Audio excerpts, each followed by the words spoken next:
আজিলৈকে ইয়াত এখন গাঁও আছিল, বহুতো ঘৰ-বাৰী আছিল।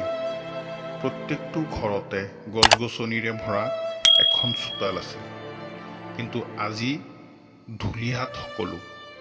ভাঙি দিয়া হ'ল ঘৰ-বাৰী, ভাঙি দিয়া হ'ল সপোন, ভাঙি চুৰমাৰ কৰি দিয়া হ'ল আশা, ভঙা হ'ল কণ কণ ল'ৰা-ছোৱালীৰ ভৱিষ্যত। দৰ্শকবৃন্দ, এই ঘটনাটো অসমৰ শোণিতপুৰ জিলাৰ ঢেকেজুলি থানাৰ অন্তৰ্গত চিতলমাৰী গাঁৱৰ। যোৱা ৩ তাৰিখে শনিবাৰে চিতলমাৰী গাঁৱত সন্দেহযুক্ত বিদেশী থকাৰ অভিযোগত অসম চৰকাৰে ভাঙি দিছে গাঁওখনৰ সকলো ঘৰ-বাৰী।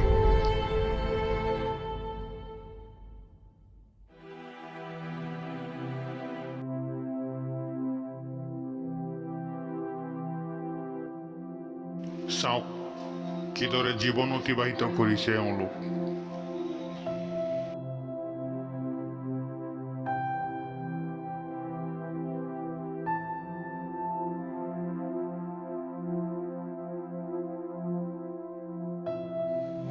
ধাৰাসাৰ বৰষুণৰ মাজত দিন পাৰ কৰিছে, ৰাতি পাৰ কৰিছে এওঁলোক।